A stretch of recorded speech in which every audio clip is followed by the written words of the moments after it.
Welcome to Lecture 1.4, Quotient Spaces. In the previous lecture, we saw several ways to multiply vector spaces together, and we constructed the complement of a subspace, the direct sum of two subspaces, and the direct product of two vector spaces. In this lecture, we will see how to divide a vector space by a subspace.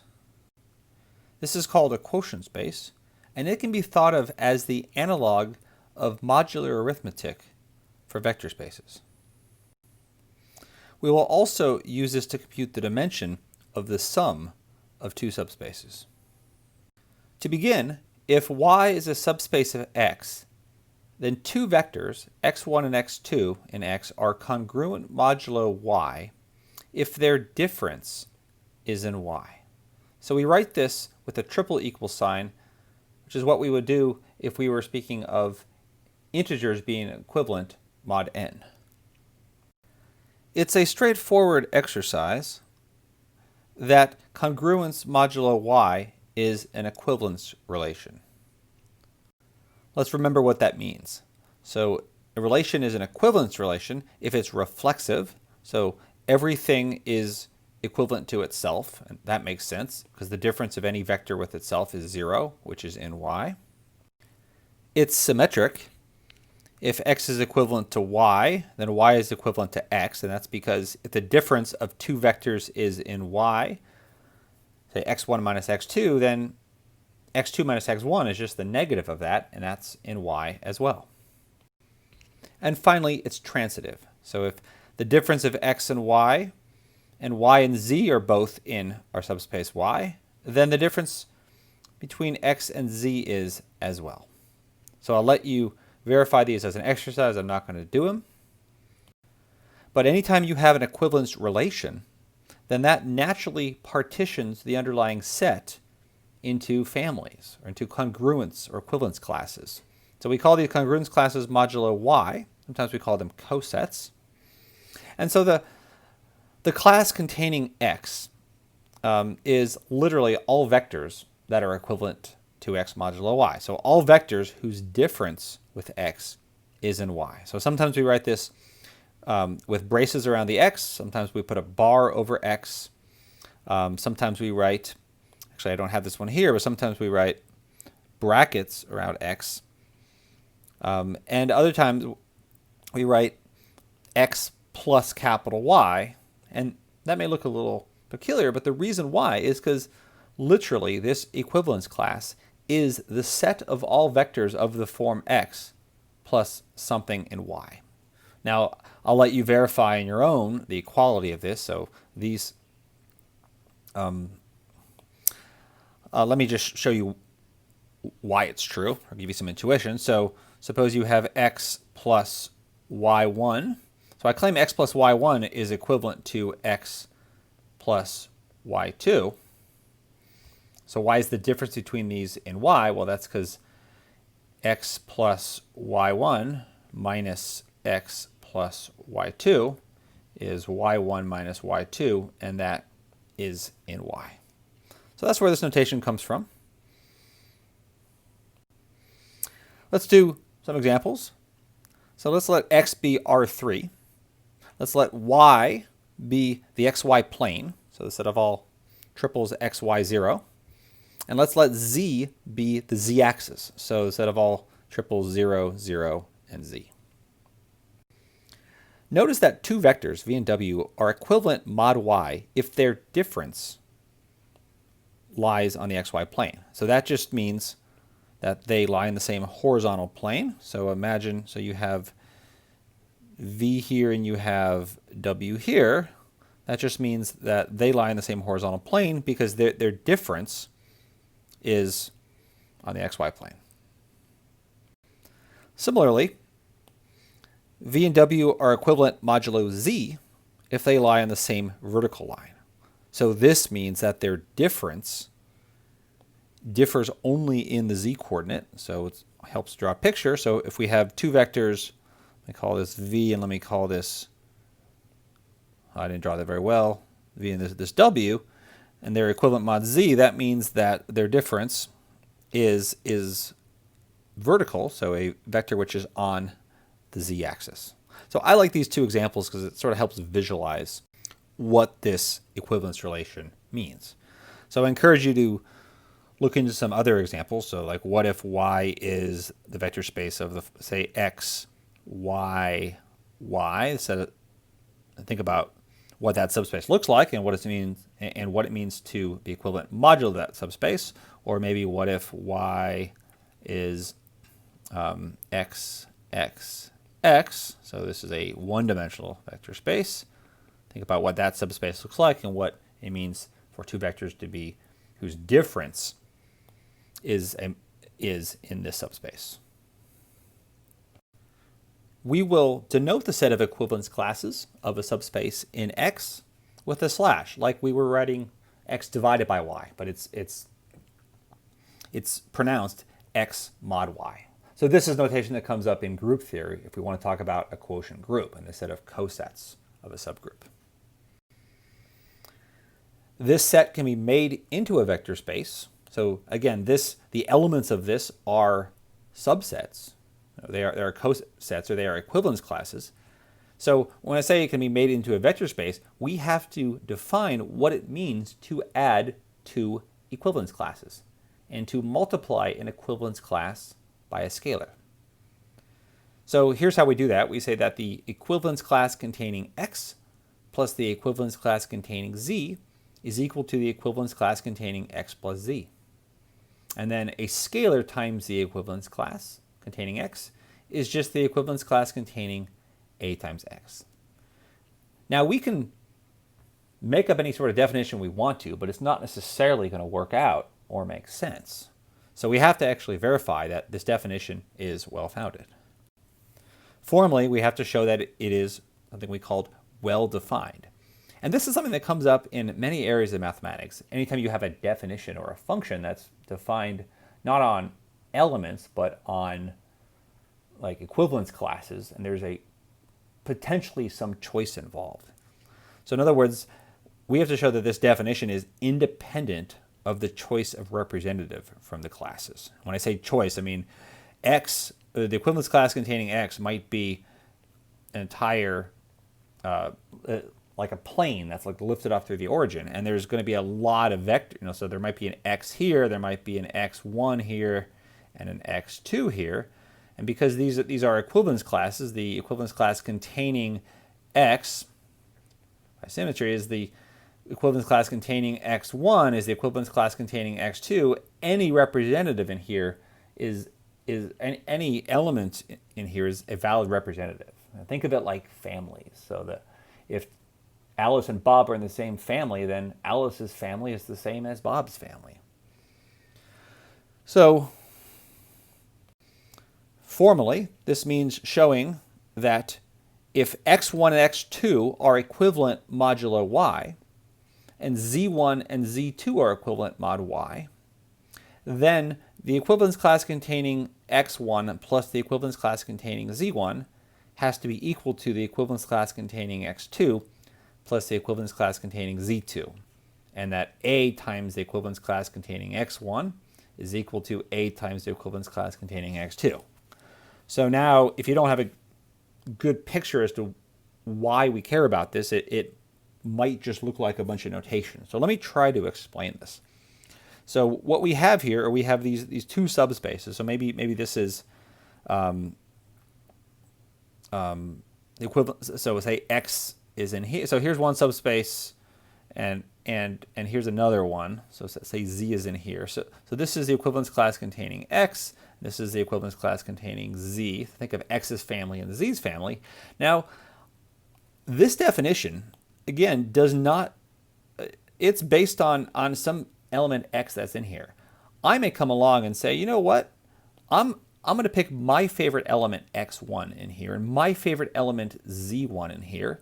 And using this definition, if I use this definition, I get that the equivalence class containing x1 plus the class containing z1, my result is x1 plus z1. So I take my favorite x1, I take my favorite z1, I add them together, and I say, where am I now? What family am I in? That's my answer.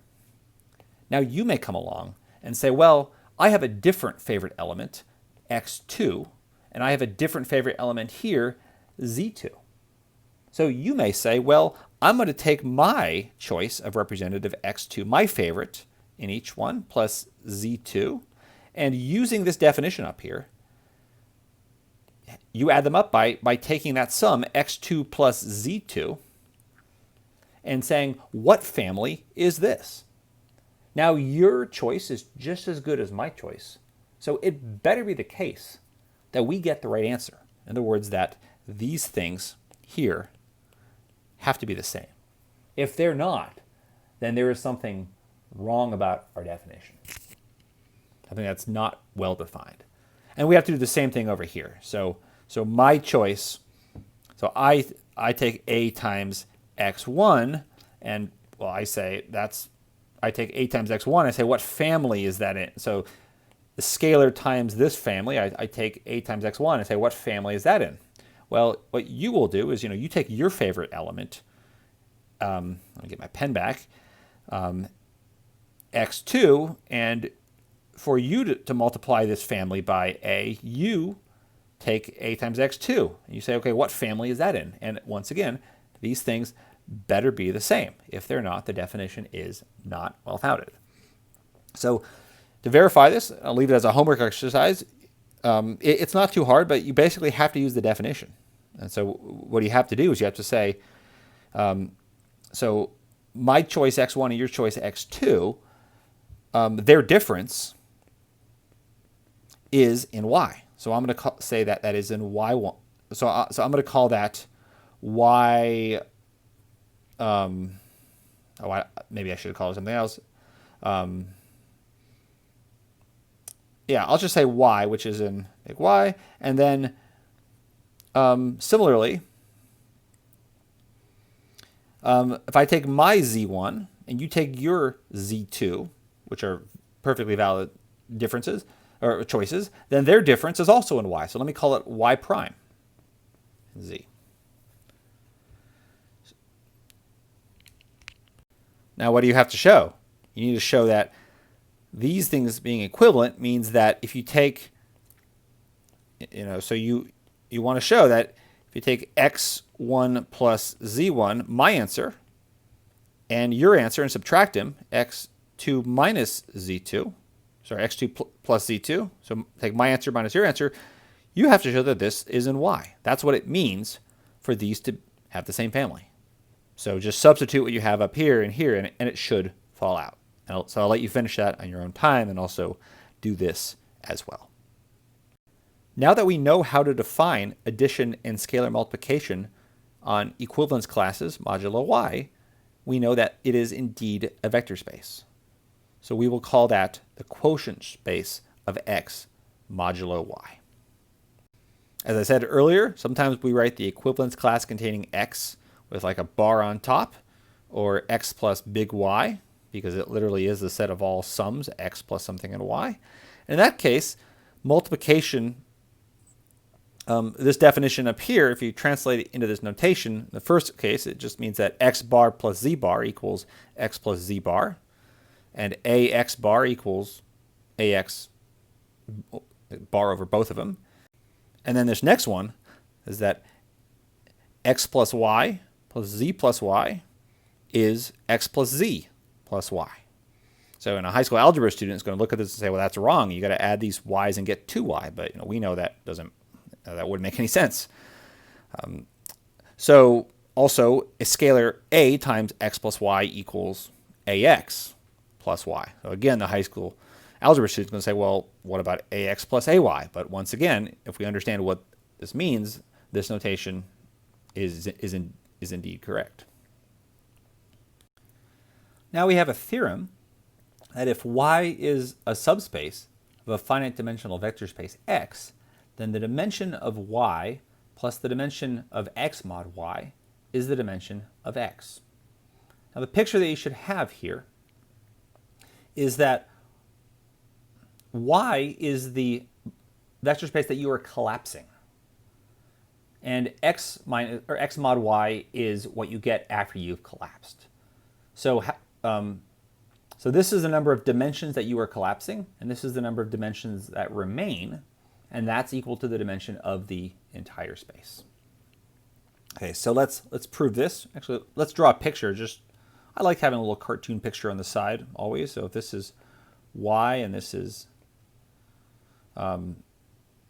say z, then x, if we collapse out by y, this is going to be isomorphic to z. And similarly, if we collapse by this two-dimensional vector space, we get a one-dimensional space. The equivalence classes, think of it as like a stack of pancakes.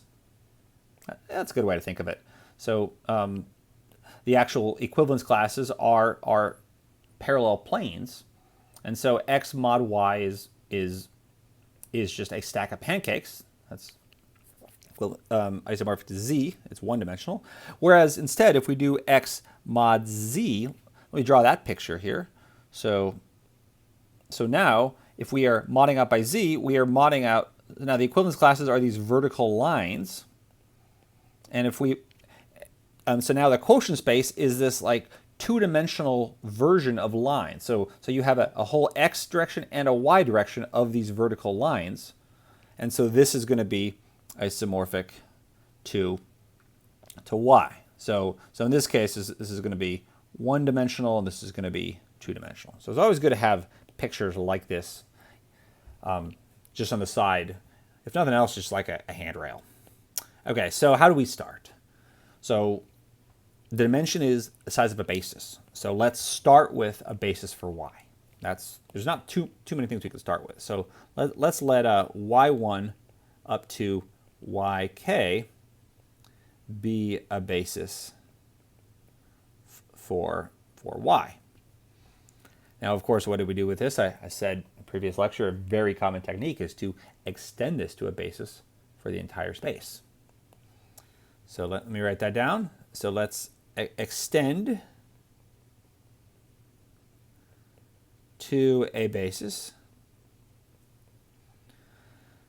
y1 up to yk, and then let me use x k plus 1 up to xn of x.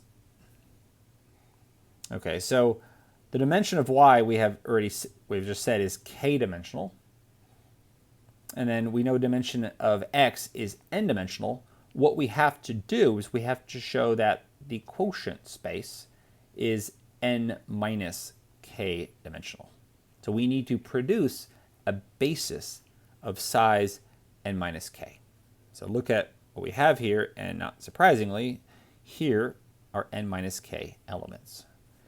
Now these live in x, they don't live in x mod y, but you can take the equivalence classes of these, and those things are going to be in x mod y. And I claim that the equivalence classes containing these, that's a basis for your quotient. So think about over here. Let's just over here think about. So here y is like, so here's going to be y1 and here's going to be y2, and then when we extend to a basis of x, we get.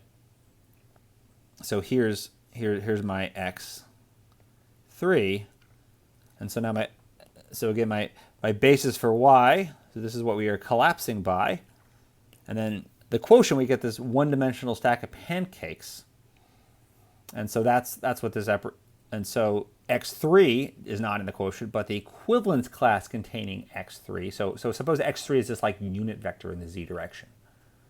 So that is an element in the basis of the whole space x, but the equivalence class containing that is that pancake, or the stack of that pancake that has height 1 above the xy plane. That is a basis for the one-dimensional stack of pancakes. Now down here, y1 is, so in this case, I got to be careful. Z is what we're collapsing by. So here, z1. So we start with a basis for the thing that we are going to collapse. So this is z1, And then we extend to a basis of the whole space. So here is x2, and here is x3. Now when we collapse by, so again, x2 you can think of as an actual vector like 1, 0, 0, and x3 is like 0, 1, 0. But when we collapse by z1, we take the equivalence class containing x2, that is literally this line right here. And the equivalence class containing x3 is literally this line here. So these two lines form a basis for this two-dimensional stack of infinite vertical lines. Okay, so that's the intuition. Now let's actually do that. Getting the intuition is half of it. The other half of it is actually carrying it out. So I claim that xk plus 1, so the equivalence classes xk plus 1 up to equivalence class containing xn is a basis for x mod y. And again, that's what we have to show. So to show it's a basis, we need to show two things. It spans, and it's linearly independent. So the first thing is that it spans. So to do that, we need to take an arbitrary element in x mod y. And we got to show that we can write it as a linear combination of this. So let's do that. So let's pick an arbitrary element x. Maybe I should be using bars here, but I think the notation might be a little bit easier, but oh well. So pick an equivalence class in x mod y. And again, we have to write this using only these guys. So what do we know? We know that x is in, x, the actual representative, is in x, is in big X. So that means that we can write this little x using our basis. So let's do that. So let's write x to be a1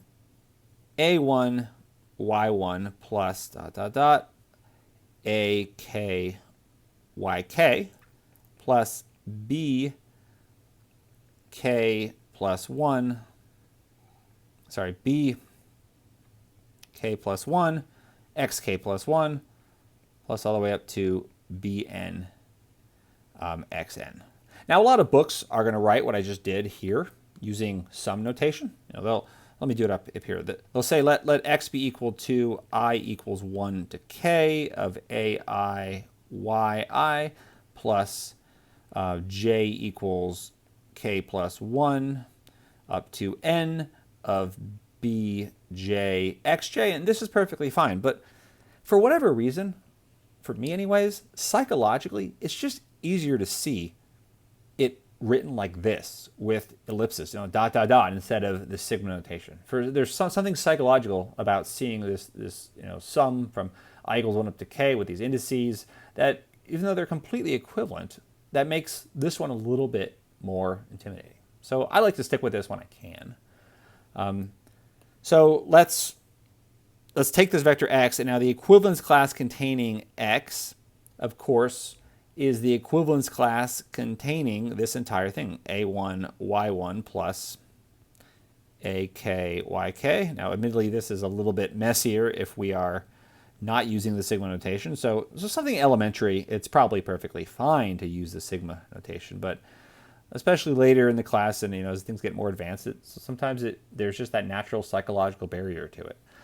So the equivalence class containing x is the equivalence class containing this thing, and we know, remember that the equivalence class of a sum is the sum of the equivalent. So we can break apart sums and we can pull out constants. So this is literally a1 times the equivalence class of y1 plus ak times the equivalence class of yk plus bk plus 1 times the equivalence class of xk plus 1 plus dot dot dot bn times the equivalence class of xn. Okay, now remember we are doing the quotient space x mod y. So for any of these vectors in y, that's the 0 element. Because again, the difference of this thing with 0 is in y.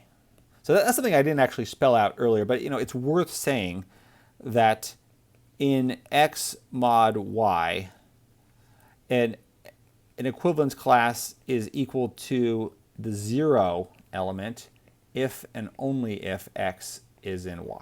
So nice little exercise to do. It's very straightforward, but just a useful fact. So when you see these things, you should be saying, oh, this is 0. This is, well, the equivalence class containing 0, but I'm okay just writing that as 0 because when it becomes 0, it disappears. So now what I have done is I have literally written my equivalence class containing x as I wanted to, as a linear combination of these equivalence classes. So that shows that these things span x mod y.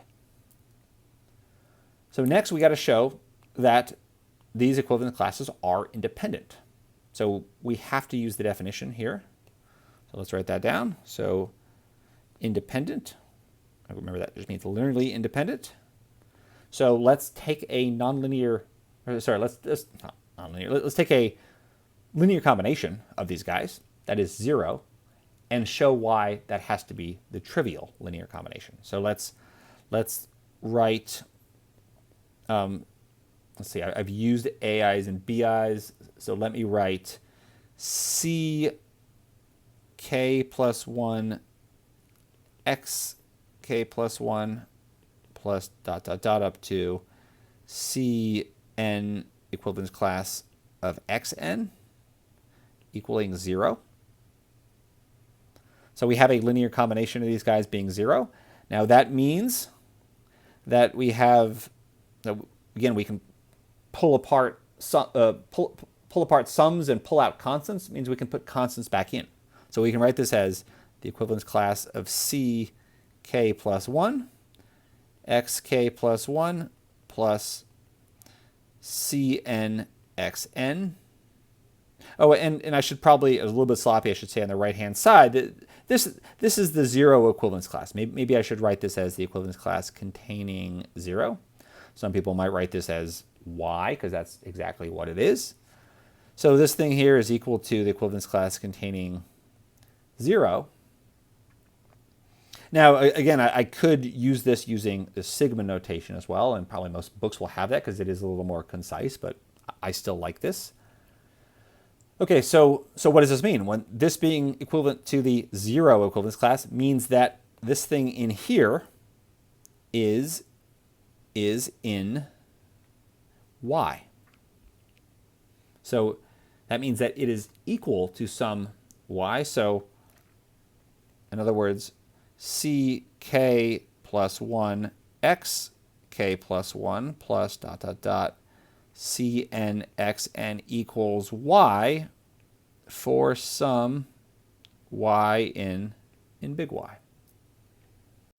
Now let's think about what we're trying to do. So we're trying to show that all these CIs are 0. And we have that this thing equals y, or some little y.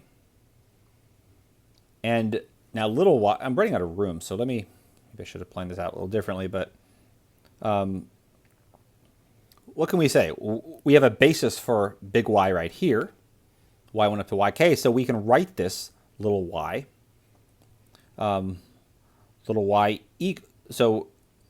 we can write little y as, now I've used AIs, BIs, and CIs, so let me write d1 y1 plus dk yk for some d, I don't need to say for some scalars di in whatever the field f or k is.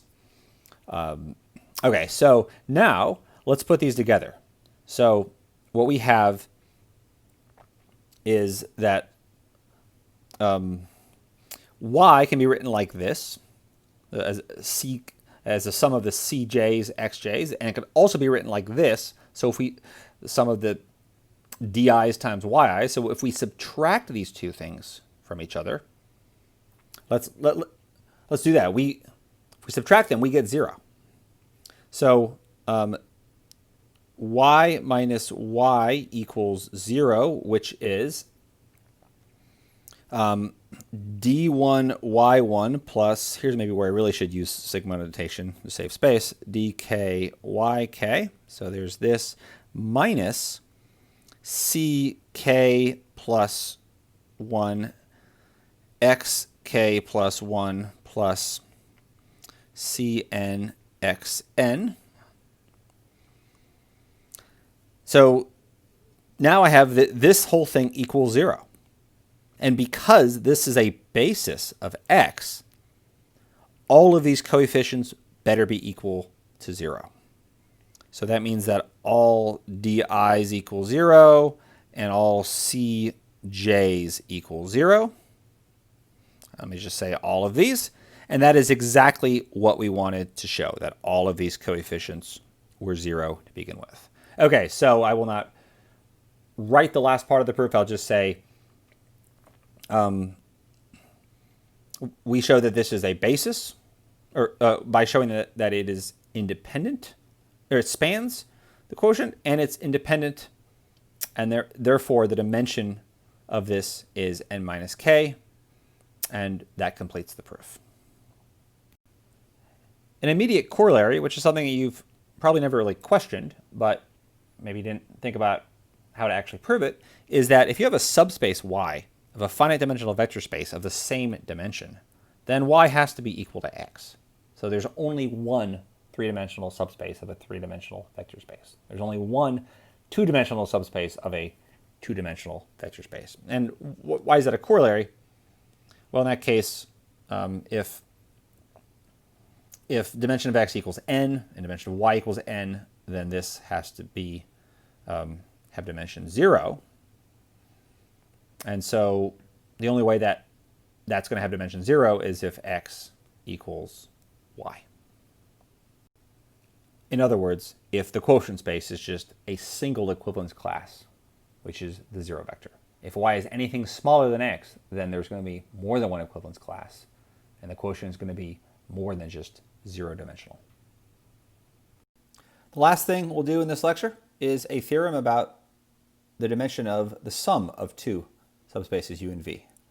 Now remember that we have done this for the special case of the direct sum. In other words, if U and V are complements, in that case the dimension of U direct sum V is just the dimension of U plus the dimension of V. Now when U and V are complements, they have to intersect trivially. So U might look like this and V might look like this. And to see why, like suppose that they did not, if there was some other vector x that was somehow in U and V, then remember what it means to be a direct sum. That means everything, that means every x can be written uniquely as something in U and something in V. And if x were in both U and V and were non-zero, then we could write that as x plus 0 and also as 0 plus x. We would not have uniqueness. So this theorem says that the dimension of U plus V is the dimension of U plus the dimension of V minus the dimension of this intersection. And it helps to have a picture with all of these. So here's one I will try to draw, although my artistic ability is not great when it comes to these things. So suppose U is the, say, like the xy plane, or just any plane, and V is a different plane. So in this case, I think this is like the xz plane, though it really doesn't matter how it's oriented that much. So this is V, and x here is R3. So obviously, U plus V is a subspace of R3, and it can't be more than three-dimensional. And its intersection, in this case, the intersection is this one-dimensional subspace. Let me use a different color for that. So this is U intersect V. So this theorem says that the sum of U plus V, which we can clearly see is R3. Everything in R3 can be written as something in the xy plane plus something in the xz plane. We don't even need this many dimensions. But the dimension of u and v are both so these are both two-dimensional. So in this case, we have 2 plus 2 minus 1 equals 3. So the intersection sort of captures the amount of redundancy that we have. Okay, so let's prove this. So the first thing to do is well, I'm going to call this the subspace W to make things easier. So I'm going to let W be equal to U intersect V. Now, we know the result holds when W is just the zero vector. Because in that case, this is zero dimensional, and we have a direct sum. And so let me write that down. So by theorem, I think it was 1.5 that I called it. This holds when W is the trivial vector space. It's just the zero vector. So what we're going to do, if this is not the case, is if we are going to quotient out by W. So with this picture here, imagine what it's. So I'm going to try. You know what? Well, I can't really copy paste this. I forgot the program that I'm using is it's not great for that. So let me try to draw this picture again.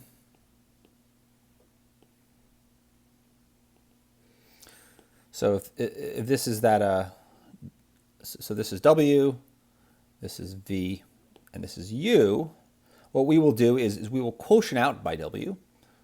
So let's take W mod W, U mod W, and V mod W. So now the way you should think about this is this entire line is a zero vector. So imagine that you are standing right here, and you are sort of looking at this picture in this direction. So this entire line becomes a plane.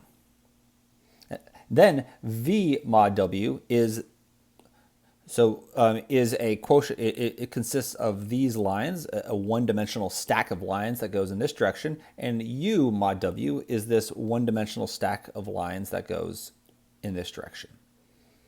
And now we really have the XY plane, or I guess it's really the YZ plane. And this is a one-dimensional space. This is a one-dimensional space. They intersect trivially. And then we can apply theorem 1.5, which, well, in this case, because they intersect trivially, these are complements of each other. And we know the result holds. And then we'll go backwards. So that's kind of the roadmap that we'll do. So I'm going to let U bar be U mod W, V bar be V mod W, and X bar be X mod W. So in this case, U bar intersect V bar is just the equivalence class. And think about why that is, because W is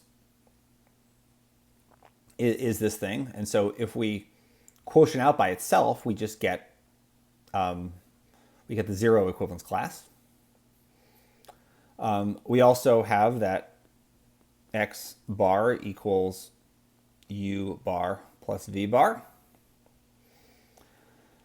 And so these things are complements in a quotient.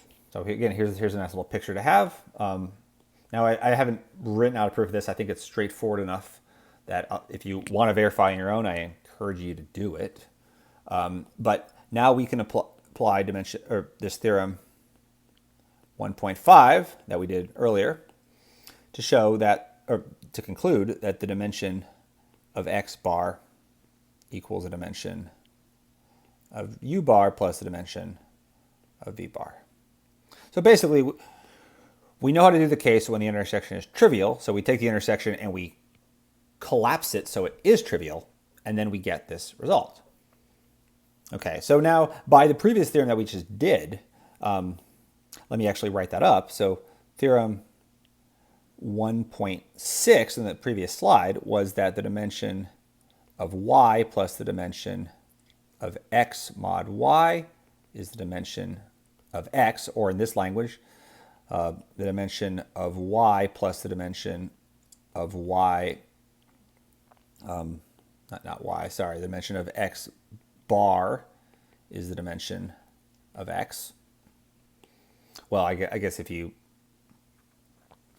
maybe I should call this W. This holds for any subspace. So applied here, this really means that, so by theorem 1.6 implies that the dimension of x bar equals the dimension of x minus the dimension of W. It's this thing here is just with a W instead of a Y. And similarly, the dimension of U bar is the dimension of U minus the dimension of W. And of course, the dimension of V bar is the dimension of V minus the dimension of W. Okay. So now, here's what we have right here, and think about how this relates to these things. So this thing that I boxed in yellow, an equivalent way to write this is that the dimension of x bar minus the dimension of u bar minus the dimension of v bar equals 0. So if we take this, so if we take this equation and we subtract this and we subtract this, we will get 0. So I don't know how to write this. So let's take this, let's subtract this, let's subtract this, let's add this, and if we do that, we get that the dimension of x bar minus the dimension of u bar minus the dimension of v bar. So let's look at what we get on the right-hand side. So we get the dimension of x. So I claim that things will cancel out perfectly. So dimension of x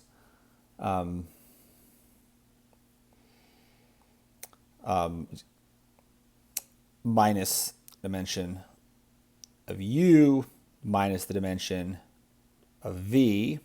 So this minus this minus this.